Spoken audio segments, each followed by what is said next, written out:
Bonjour mes filles, bonjour mes fils, étudiantes et étudiants de la faculté de sciences et techniques, donc de FES.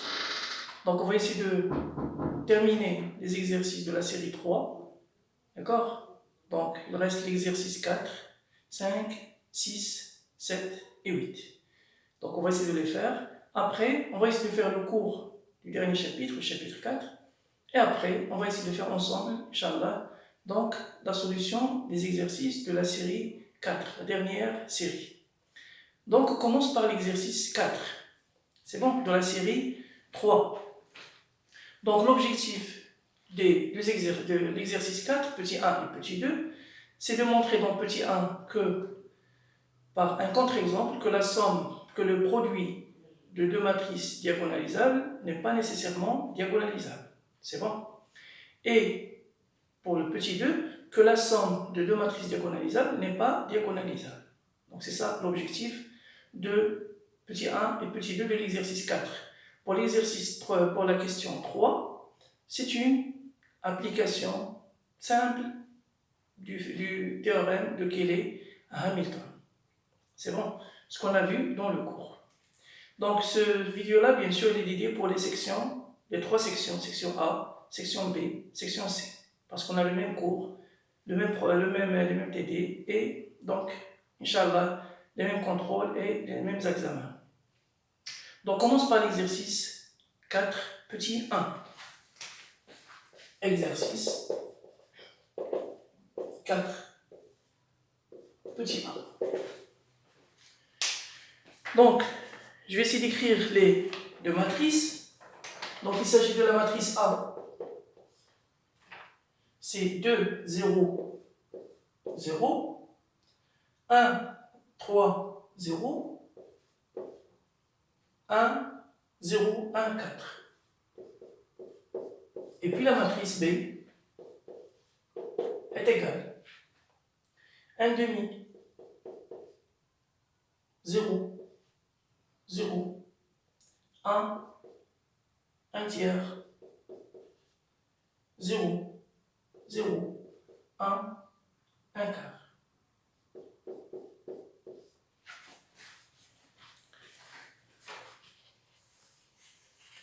Voilà. Donc, on peut voir que la matrice A est diagonalisable. Pourquoi? Parce que c'est une matrice qui est triangulaire inférieure. Et donc, les valeurs propres sont 2, 3 et 4. Donc, leur ordre de multiplicité, c'est 1. Par exemple, ici, PA de x, le polynôme caractéristique de A, c'est 2 moins x, 3 moins x, fois 4 moins x. Donc, il y a trois racines. Leur ordre de multiplicité, c'est 1. Ce sont des racines simples du polynôme caractéristique. Et donc, la matrice est diagonalisable. C'est bon? Ça, on l'a vu dans le cours. La même chose pour B. PB de x, c'est quoi? C'est 1 demi moins x, 1 tiers moins x, 1 quart moins x. Donc, A est diagonalisable. De même, B est diagonalisable parce que A et B sont deux matrices triangulaires inférieures dont les termes diagonaux sont distincts. Et donc le polynôme caractéristique il est scindé et les racines, ça veut dire les valeurs propres, sont d'ordre de multiplicité 1, ça veut dire les racines simples. Donc A et B sont diagonalisables. C'est bon? Maintenant on va essayer de voir A fois B. Donc un produit simple, on trouve que c'est 1, 0, 0, 7 sur 3, 7 sur 2 plutôt, 1, 0, 1, 13 sur 3, et puis 1. Donc ce qu'on va faire, on a déjà vu que A et B sont diagonalisables. Maintenant on va essayer de montrer que A fois B n'est pas diagonalisable. Et donc c'est un contre-exemple du fait que, ça veut dire le résultat suivant il est faux. Ça veut dire si A est diagonalisable, B est diagonalisable, alors le produit il est diagonalisable. C'est un résultat qui est faux. Voici un contre-exemple. On a montré que A et B sont diagonalisables. Maintenant, on va montrer que A fois B n'est pas diagonalisable. Bon, on va montrer que A fois B n'est pas diagonalisable par 3 méthodes différentes. C'est bon? 3 méthodes différentes. Et le même raisonnement, ça va être pour petit 2. Donc on va essayer d'isoler A fois B, et on va montrer que la matrice A fois B n'est pas diagonalisable par 3 méthodes différentes. C'est bon? Donc je vais essayer d'écrire A fois B en haut, et on va essayer de voir les 3 méthodes, donc pour montrer que A fois B n'est pas diagonalisable.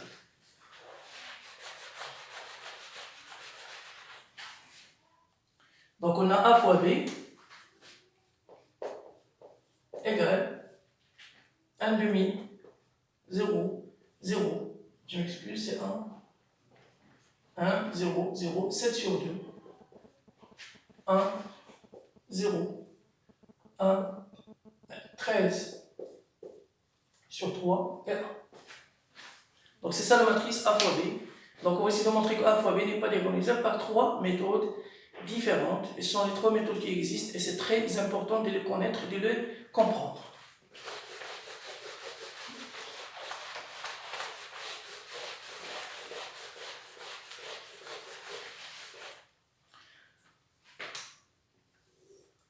Première méthode.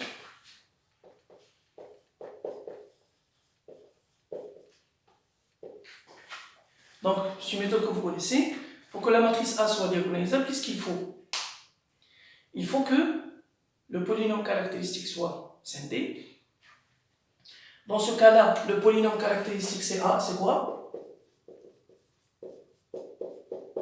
Vu que la matrice A fois B, il est aussi triangulaire inférieur, donc c'est 1 moins x fois 1 moins x fois 1 moins x. Donc le polynôme caractéristique, c'est 1 moins x au cube. C'est bon? Donc le polynôme caractéristique, il est scindé. Donc la première méthode pour voir si oui ou non la matrice est diagonalisable, A fois B, on parle de A fois B, il faut voir est-ce que la dimension des sous-espaces propres est égale l'ordre de multiplicité pour chaque racine. Ici, il y a une seule valeur propre, c'est 1. Son ordre de multiplicité, c'est 3. Donc pour que A fois B soit diagonalisable, il faut que la dimension de E1, le sous-espace propre associé à la valeur propre 1, est égale à 3. On va essayer de calculer donc la dimension du sous-espace propre E1, et on va voir que ce n'est pas 3, et donc la matrice n'est pas diagonalisable. C'est la première méthode que vous connaissez déjà. Donc on va essayer de calculer E1. C'est bon? Donc on a E1, c'est l'ensemble des x, y, z appartient à R3, tel que A fois B moins lambda, ici c'est 1. Donc moins 1 fois I3 fois x, y, z est égal à 0, 0, 0.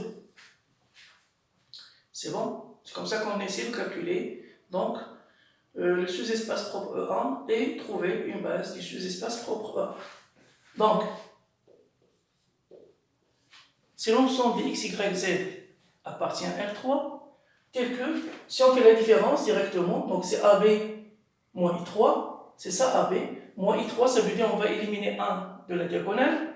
Qu'est-ce qu'il reste? Il reste 0, 0, 0, 7 sur 2, 0, 0, 1, 13 sur 3, 0, fois x, y, z est égal à 0, 0, 0.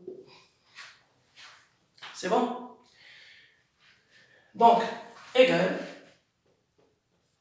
l'ensemble des x, y, z appartient à R3, tel qu'on a le système. Là, c'est 0 fois 0x, 0y plus 0z, ça donne 0. C'est la première équation, ça donne 0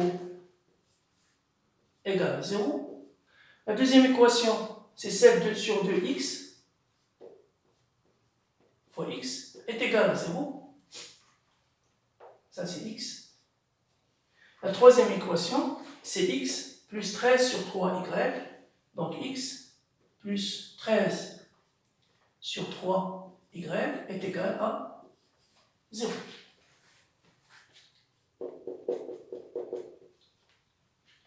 Donc la première équation, bon, elle est évidente, c'est une tautologie, donc on l'élimine. Il reste donc cette demi-x est égal à 0, ça veut dire x égale à 0. Si on remplace x égale à 0, on obtient y est égal à 0. Donc c'est quoi? X égale à 0, c'est 0. Y, c'est 0. Il reste z, tel que z appartient à R. Donc là, bien sûr, on peut factoriser par z, c'est la méthode classique, pour trouver un système générateur, puis vérifier qu'il est libre. Donc c'est z fois 0, 0, 1, tel que z appartient à R. Et donc ça, il est engendré par quoi? Par le vecteur 0, 0, 1. Le vecteur 0, 0, 1. Ça, on va l'appeler E3, par exemple. C'est le troisième vecteur de la base canonique de R3. C'est bon? La base canonique, c'est E1, E2, E3. Donc E3, c'est 0, 0, 1. Vous avez donc E3 engendre E1. C'est un système générateur. Il est aussi libre. On a un seul vecteur, donc il est libre si seulement s'il est différent de 0. Donc de plus, E3 est libre, car E3 est différent de 0. Donc, E3 est une base de E1. C'est bon? Donc la dimension de E1, c'est combien? C'est 1. Elle est différente de 3, qui égale l'ordre de multiplicité de la racine 1. Donc dimension de E1 est égale à 1, parce que E3 c'est une base de E1, et E3 il est de cardinal 1. Et ça, il est différent de 3, qui est égal à l'ordre de multiplicité, l'ordre multiplicité de la racine 1 dans R. B.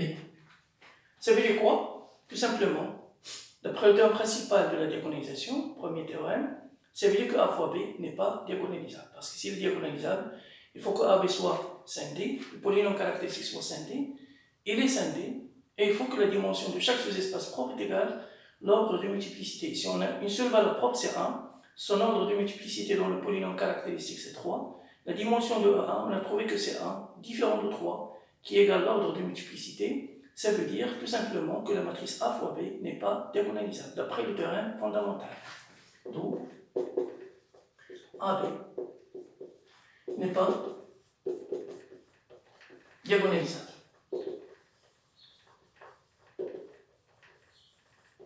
C'est bon? Donc, qu'est-ce qu'on a montré ici? On a donné un exemple de deux matrices A et B qui sont diagonalisables, mais le produit A fois B n'est pas diagonalisable. Donc, c'est un résultat qui est faux. Il ne faut pas l'utiliser. Donc, c'est important. Et donc, on a montré que AB n'est pas diagonalisable. On va montrer que A fois B, A et B sont diagonalisables parce qu'ils ont des racines simples, polynômes caractéristiques. Maintenant, on va essayer de montrer que A fois B n'est pas diagonalisable par trois méthodes différentes. Ce sont les trois méthodes qui existent. La première méthode, on a utilisé le théorème principal, c'est que la dimension de chaque sous-espace propre est égale à l'ordre de multiplicité, et puis le polynôme caractéristique, il est scindé. Le polynôme caractéristique, il est scindé, mais la dimension de E1, ici c'est 1, elle est différente de 3, qui est égale l'ordre de multiplicité, et donc la matrice A fois B n'est pas diagonalisable. C'est bon? Donc je vous laisse le soin de voir ça, avant de voir la deuxième méthode, et puis la troisième méthode. C'est bon? Voilà. Donc je vous laisse le soin de voir la solution.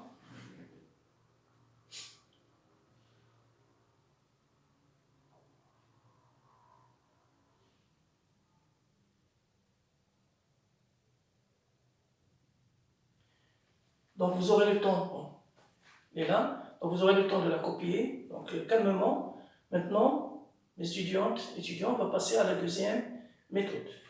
C'est bon?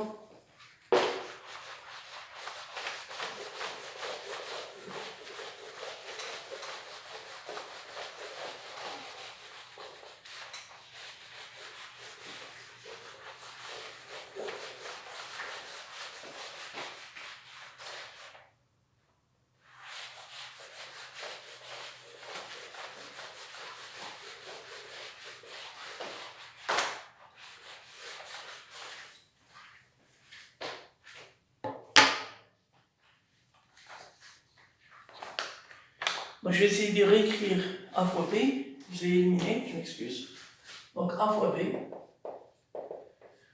On a dit que c'était 1, 0, 0.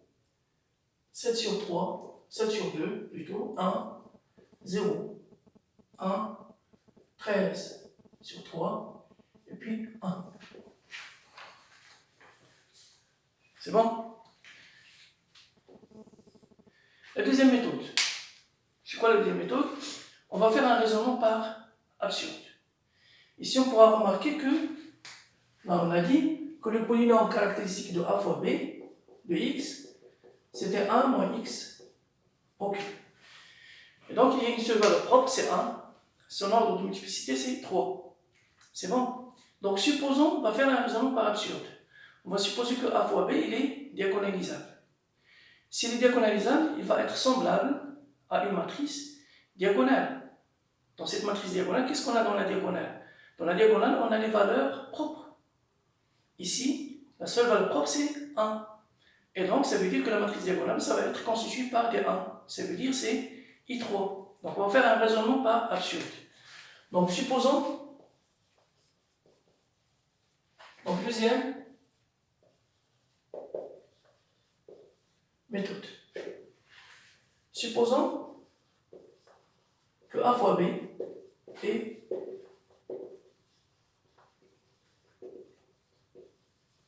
diagonalisable. Donc si on suppose que A fois B est diagonalisable, ça veut dire il existe une matrice P qui est inversible, c'est la matrice de passage, et il existe D qui est une matrice diagonale. Dans la diagonale, on a les valeurs propres. Ici, on a une seule valeur propre, c'est 1. Ça veut dire qu'il existe P, une matrice inversible, et il existe D, une matrice qui est diagonale. Comme j'ai dit, dans la diagonale, on a les valeurs propres. On a ici une seule valeur propre. Donc, vous aurez des 1, 1, 1. Donc, ça va être 1, 0, 0, 0, 1, 0, 0, 0, 1. Ça veut dire c'est I3.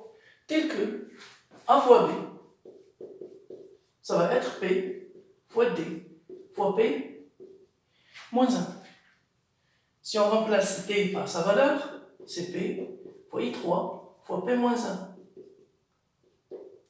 I3, c'est le 1 des matrices. Donc P fois I3, c'est P. P fois P moins 1, ça donne tout simplement I3.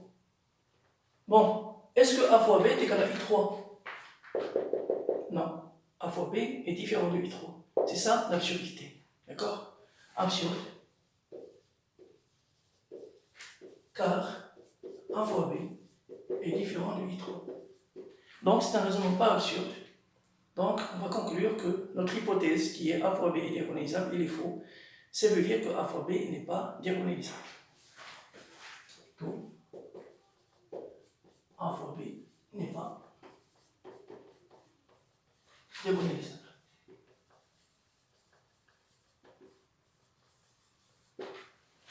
C'est bon?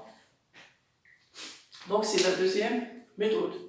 Et cette méthode-là, on pourra l'appliquer pour n'importe quelle matrice qui a une seule, qui est bien sûr scindée, tel que le polynôme caractéristique est scindé, et qui a une seule valeur propre.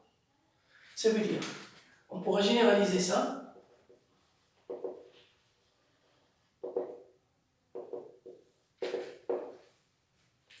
si vous avez une matrice carrée. C, bon, dans notre cas, C c'est A fois B. C'est bon? Je n'ai pas voulu écrire A pour ne pas confondre, donc C, dans notre cas, c'est A fois B. Donc C soit une matrice carrée quelconque, telle que le polynôme caractéristique de C, c'est lambda moins x puissance n. Ça veut dire quoi? Que C, c'est une matrice qui est, telle que le polynôme caractéristique il est scindé, il admet une seule valeur propre, c'est lambda. C'est bon? Alors, on sait qu'une matrice qui est diagonale, elle est toujours diagonalisable. Pourquoi? Il suffit de prendre P est égal à IN. Ça, on l'a vu à plusieurs reprises. Donc, si vous avez une matrice qui est diagonale, donc si C est diagonale, ça implique que C est diagonalisable. C'est bon? Pourquoi? Parce que si C est diagonale, je peux écrire C sous la forme suivante. IN fois C fois IN moins 1. C'est bon? Donc C est égal à IN fois C fois IN moins 1. C'est normal parce qu'IN moins 1 c'est IN. Et donc C est égal à C. Et donc ça c'est quoi? C'est la matrice de passage. C'est le P. Et ça c'est le P moins 1. Comme C il est diagonal, C il est diagonalisable. Donc on a toujours une matrice qui est diagonale, elle est toujours diagonalisable. Donc le problème c'est la réciproque. Mais dans ce cas-là, on aura l'équivalence. Ça veut dire, si C est diagonalisable, alors il doit être diagonal. C'est bon? Et comme dans notre cas, AB n'est pas diagonal, alors le résultat, il est bon. Donc dans notre cas, c'est bon, vous avez bien noté ça. Maintenant, on va montrer que dans ce cas-là, si C est diagonalisable, il va être diagonal. Ça veut dire qu'on aura la réciproque. C'est bon? Donc supposons que C est diagonalisable.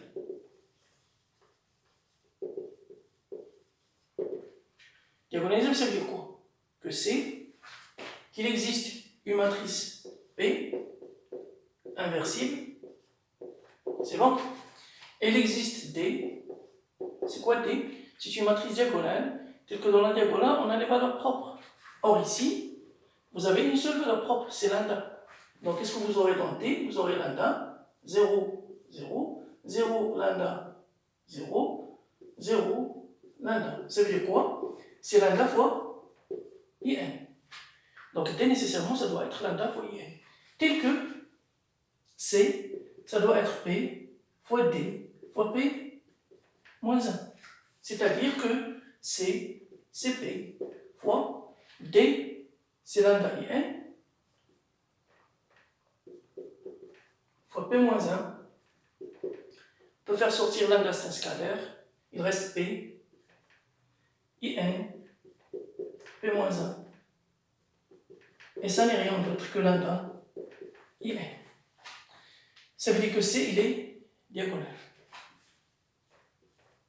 C'est-à-dire que C est diagonal. Donc si vous avez C, une matrice telle que le polynôme caractéristique, il est sous cette forme-là, alors vous avez l'équivalence entre diagonale et diagonalisable. Vous avez l'équivalence. Donc si jamais vous avez une matrice qui n'est pas diagonale, qui vérifie ça, un tel exemple c'est A fois B, alors ce C-là, ça va être une matrice qui n'est pas diagonalisable. Pourquoi? Parce qu'il n'est pas diagonal tout simplement. Donc si vous avez un C qui est une matrice qui n'est pas diagonale et qui est le polynôme caractéristique sous cette forme-là, alors automatiquement il n'est pas diagonalisable. C'est bon? Donc ça c'est une généralisation. Voilà. Donc je vous laisse le soin de voir ça avant de voir la troisième méthode où on va utiliser le polynôme minimal. C'est ce qui nous reste. C'est bon? Ce sont les trois méthodes qui existent dans la littérature, en général dans les solutions scientifiques. C'est bon? Donc je vous laisse le soin d'écrire ça un petit moment. Après je vais faire la troisième méthode.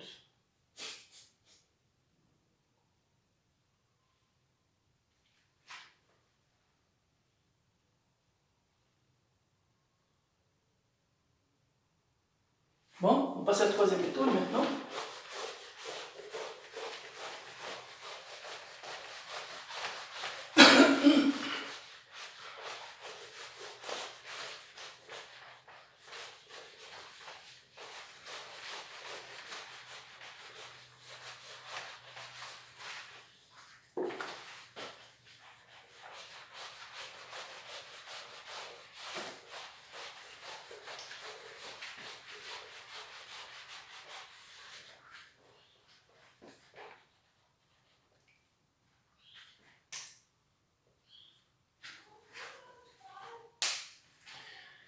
Troisième méthode.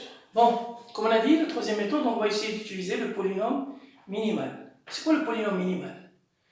Le polynôme minimal, on sait que, donc un petit rappel, d'accord, des résultats principaux qu'il faudra savoir concernant le polynôme minimal avant de faire la solution de cet exercice-là par la troisième méthode.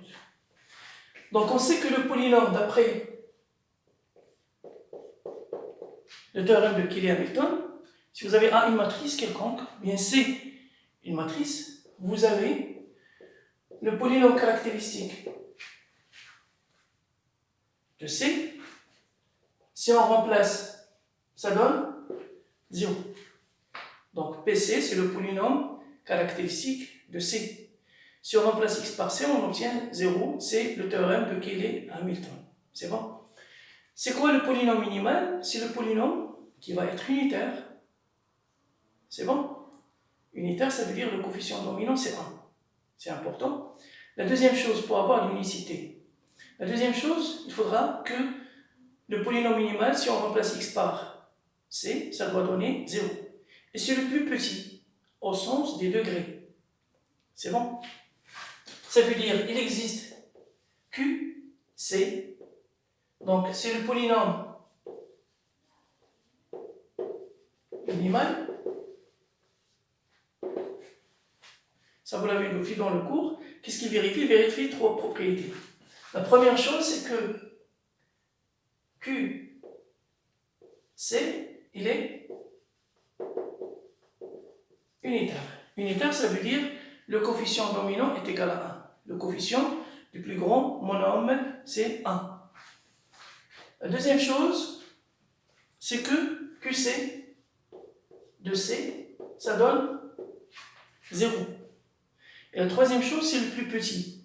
Le plus petit, on pourra le gérer ça d'une autre manière que pour n'importe quel polynôme P appartient à K de X, tel que P de C, c'est 0, eh bien, QC divise P. Ça veut dire quoi? Que le polynôme minimal, il est unitaire, le coefficient dominant, c'est 1. La deuxième chose, si on remplace x par c, ça donne 0.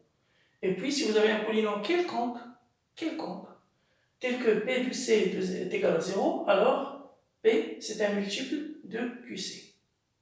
C'est bon? En particulier, on sait d'après Cayley-Hamilton que pc de c est égal à 0. Et donc, en particulier, vous avez qc divise le polynôme caractéristique, parce que le polynôme caractéristique, PC de C, c'est 0. Et donc QC divise PC. C'est bon?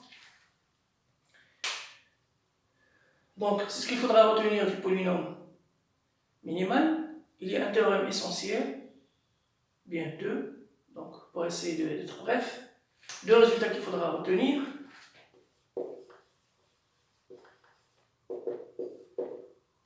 Le premier, si vous avez soit C, une matrice carrée. Bien sûr, QC, son polynôme minimal. Donc la première chose, c'est que les racines du polynôme minimal sont exactement les valeurs propres. Ça, c'est un résultat important. Donc les racines de QC sont exactement les valeurs propres.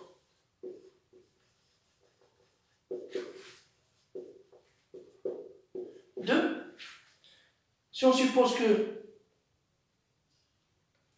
le polynôme caractéristique, bien sûr, le polynôme minimal, il est scindé, dans ce cas, on pourra caractériser le fait que C est diagonalisable. Donc C est diagonalisable, équivalent à dire deux choses. La première chose qui est toujours évidente, c'est que le polynôme minimal, il est scindé. QC est scindé. C'est normal. La deuxième, c'est que les racines du polynôme minimal sont simples. Les racines de QC sont simples.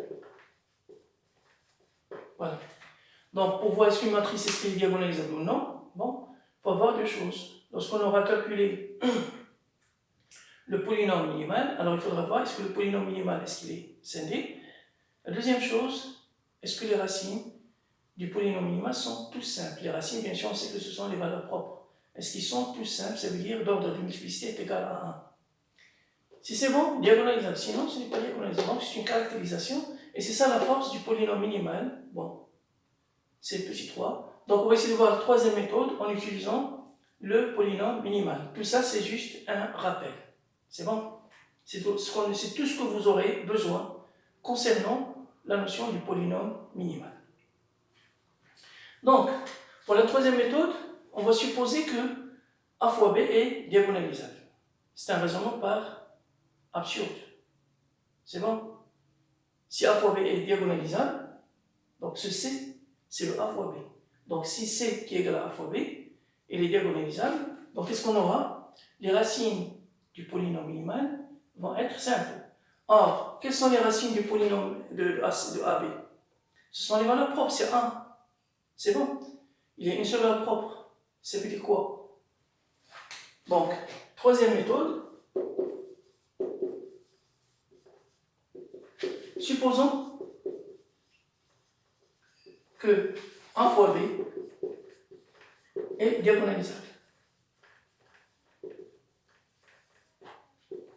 Donc, s'il est diagonalisable, d'après ce résultat-là, les racines du polynôme minimal sont simples. Alors, quelles sont les racines du polynôme minimal? Ce sont les valeurs propres. Alors, quelles sont les valeurs propres? Vous avez une seule valeur propre, c'est 1. C'est bon? Donc, si a fois b est diagonalisable, les racines du polynôme minimal sont simples. Il y a une seule racine, c'est 1. Et donc, son ordre de multiplicité est égal à 1. Et on sait que le polynôme minimal, il est unitaire. Ça veut dire que dans ce cas-là, QC de x, ça va être quoi? C'est x moins 1. C'est tout. Vous avez 1, c'est la seule valeur propre. Et son ordre de multiplicité est égal à 1. Pourquoi? Parce qu'on a supposé que a fois b est diagonalisable. D'accord? Le c ici, c'est a fois b. Donc, on suppose, c'est toujours un raisonnement par absurde. Si on suppose que a fois b est diagonalisable, le polynôme minimal, ses racines, ce sont les valeurs propres.